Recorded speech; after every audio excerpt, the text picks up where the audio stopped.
and welcome to another episode of Twin Pair Tutorials.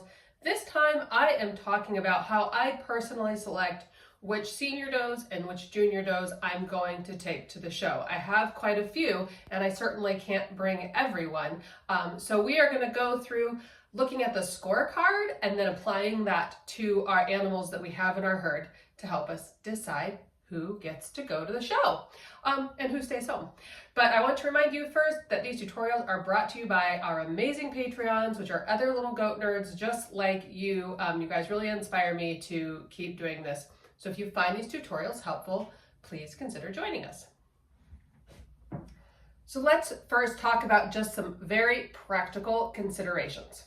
So the first is, how many handlers do you have? In dairy goat shows, the classes are broke up by age. So in the senior does, it's 1-year-olds, 2-year-olds, 3-year-olds, 4-year-olds, and then 5+. So if you have, for example, 2 2-year-olds, but you only have one handler to walk them in the ring, you're only going to be able to bring 1 2-year-old and show them, or you're going to have to find help. So that's just a practical application. Do you have enough handlers to handle each of the goats that you want to bring?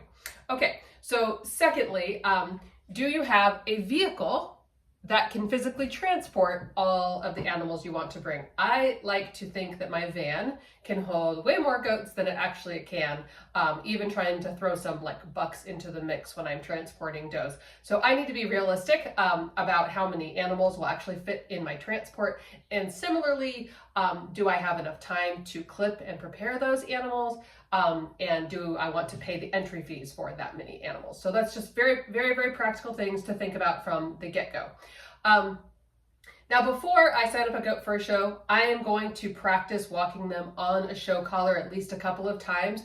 I assume the first 1 or 2 times they're not going to like it and not, it's going to take a little time for them to get with the program. But I have had some animals that absolutely refuse to walk or will drop their head and their shoulders every time you put a collar on them. So if they actually won't walk for me and do justice to themselves in the show ring, I'm probably going to skip bringing that animal. It's kind of a waste of my time and just going to really piss off the goat.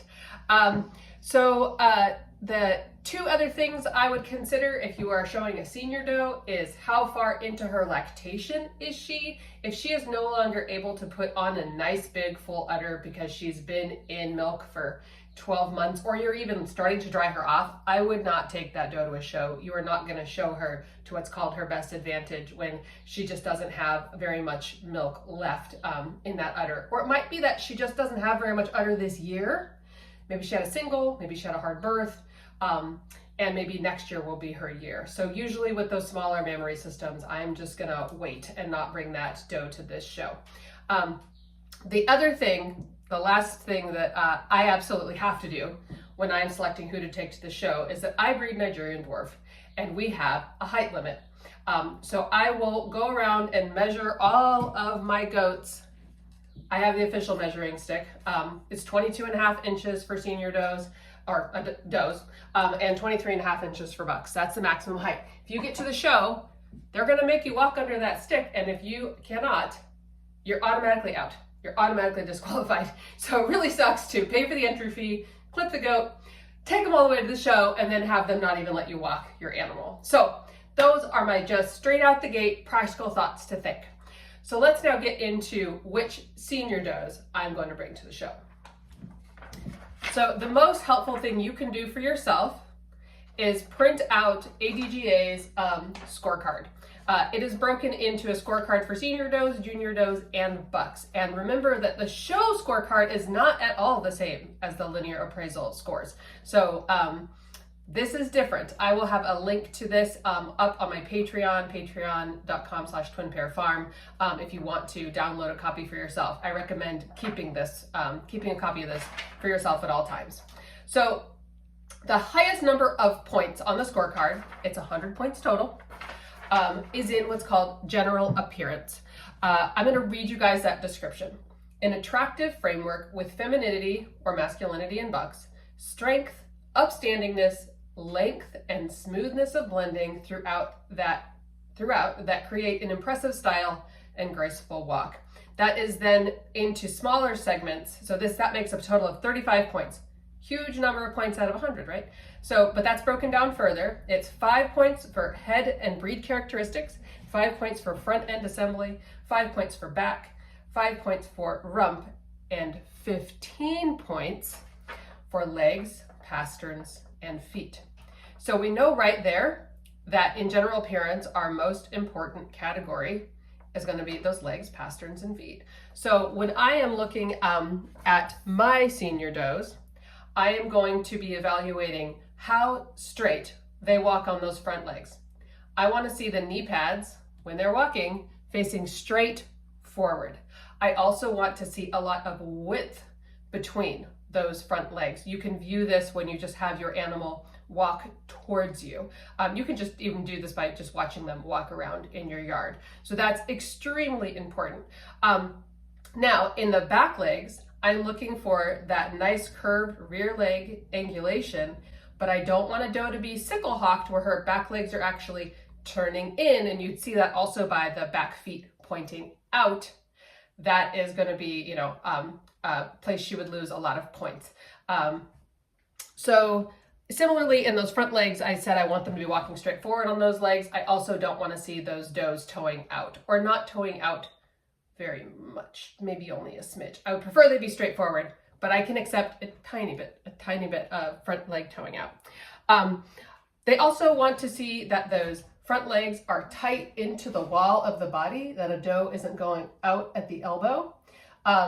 They also want to see that they have tight toes and deep heels. I know that this gives weakness in a lot of Nigerians, and certainly in my herd.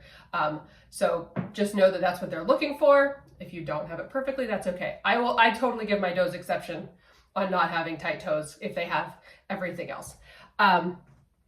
Be aware that carpal hyperextension, which is known as CH, it is when the front legs start to bend forward like that. That would look very, very bad in the ring, and honestly, we don't need to be having any goats with CH in our herds. But so it's something, if you are new to this, to look for, and some people who are not trained, their eyes aren't trained to it, don't notice it at first. But so that is definitely would not look good if you had that in your front legs.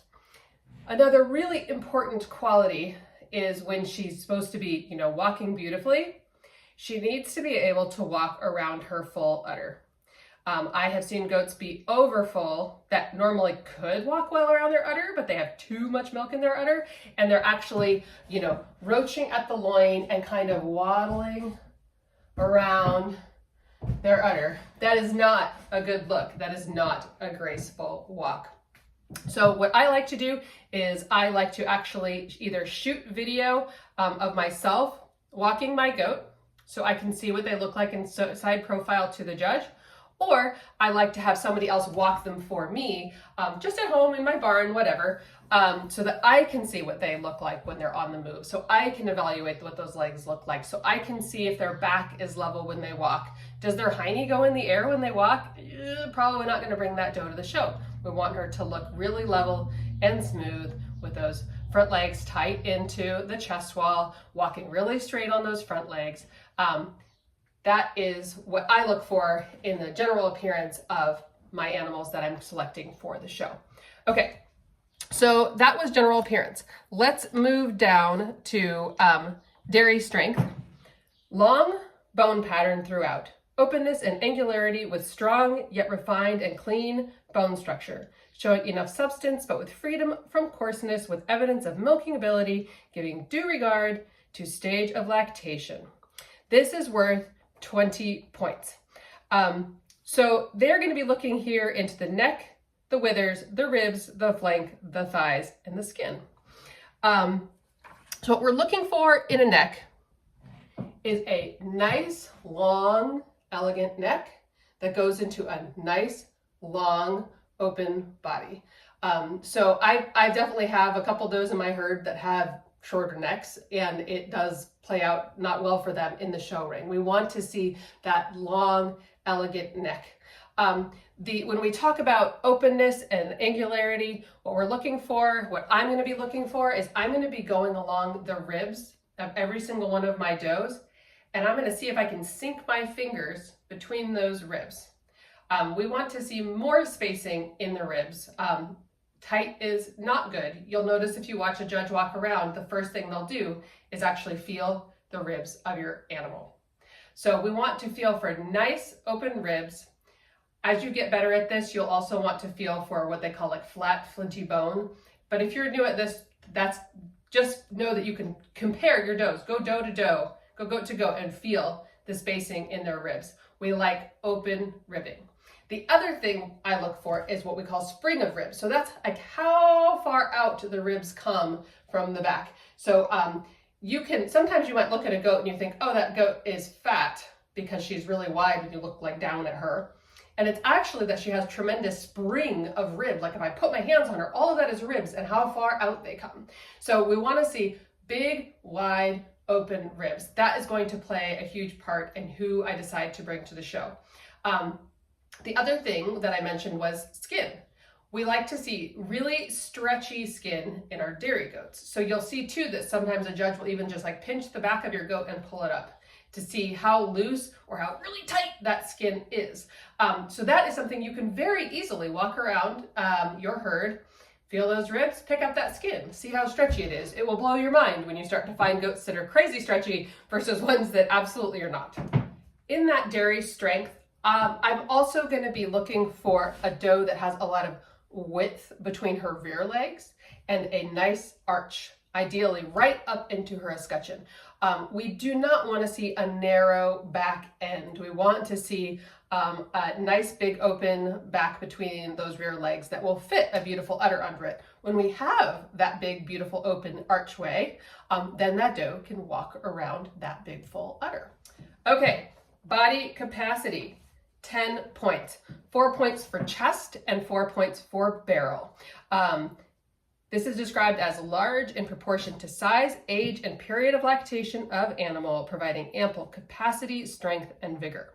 So when we talked about that, that width I want to see in the front end, width pretty much always goes along with body capacity. So body capacity is quite literally how deep does that body go when viewed in the side profile? Is it up here like a tube, or does it slope down nicely into her foreudder? We want to see more depth there. Now, yearlings do not have much depth almost ever, or they might have a little. So you give them grace. They're not going to be as deep bodied, but as they gain maturity as 2, 3, 4-year-olds, they should become deeper and deeper and deeper. So if I see an older doe who still does not have depth of body, that is probably a doe I'm less likely to bring to the show. And frankly, she probably wouldn't still be in my herd. So the biggie is mammary system, and that is worth 35 points. That's broken out into udder support for 13 points, foreudder for 5 points, rear udder for 7 points, balanced symmetry and quality for 6 points, and teats for 4 points. So what was the most important one there? Udder support. This is when we are talking about attachments. If you do not know what attachments are, there's 4, rear and lateral. I just did a tutorial on this a couple months ago. You can go look it up, and I said, what makes a good mammary system? I go into detail about what all of the different types of attachments are and what you are looking for. So once you know what you are looking for in rear fore and lateral attachments, this one, if I am bringing in a doe to a show, she has to have a very well attached mammary system. I will tell you what, if she does not, she will be at the back of the line. She will be last place. I know of a doe I had in my herd many years ago. This doe appraised as a 90, but she did not have good attachments on her big mammary system. So that doe, despite having almost all the other things on the scorecard you would want, was end of the line.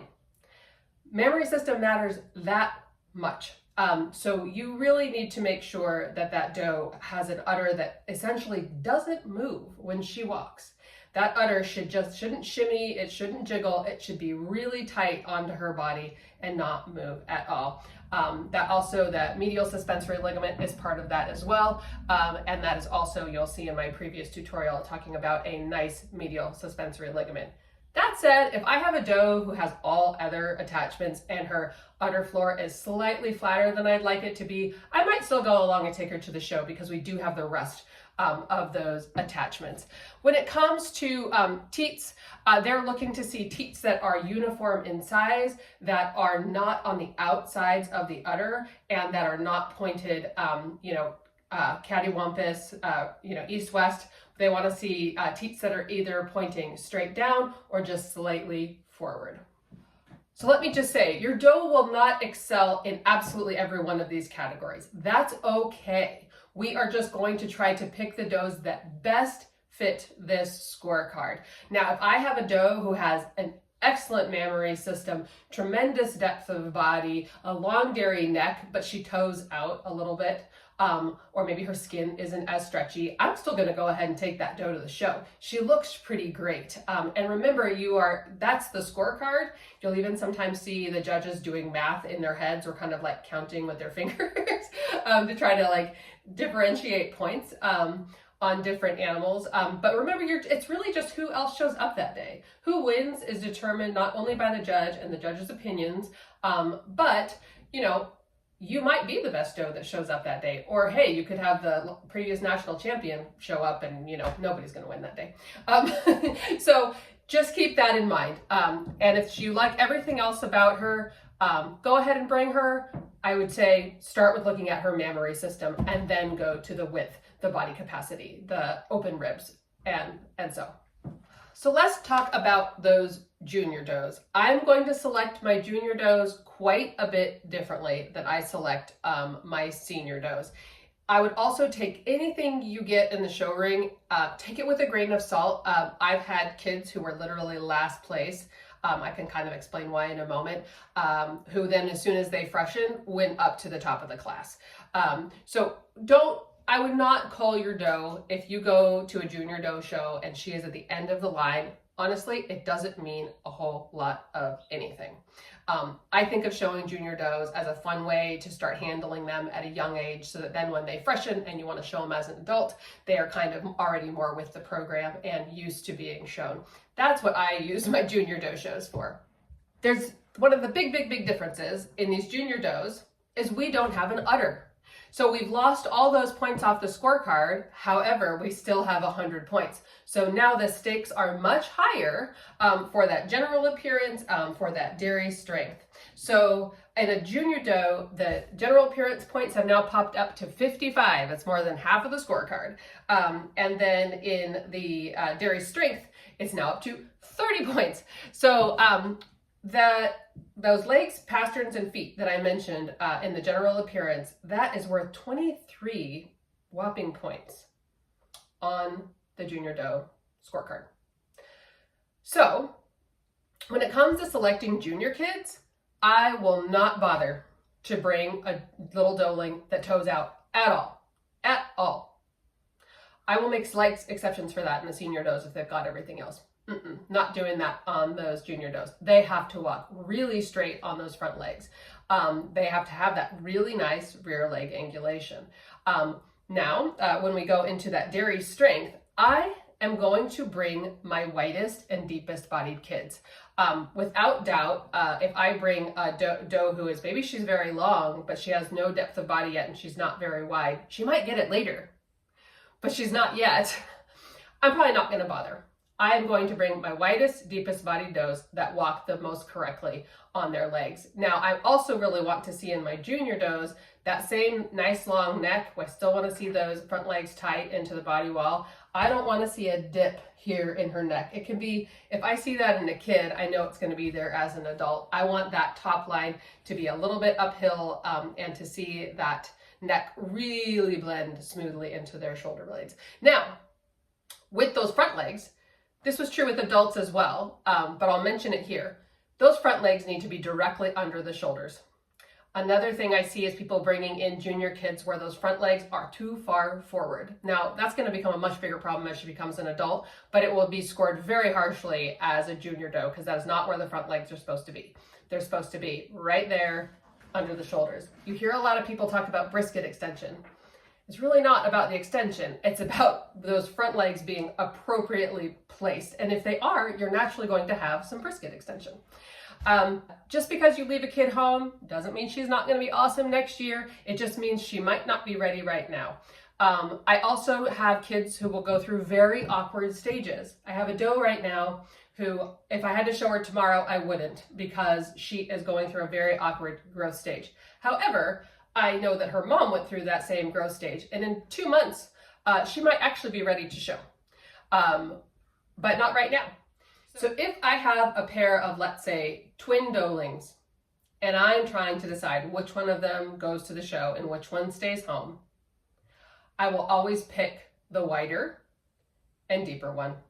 And I'm sad to tell you that in a lot of cases, the bigger kid wins. So when I have a kid who is very small for their age or just smaller than their classmates, I'm probably not going to bother to enter her. Some judges will look beyond it, but 9 times out of 10, they're going to pick just the bigger kid. And that's just the way it is. But remember, doesn't mean much in the long run.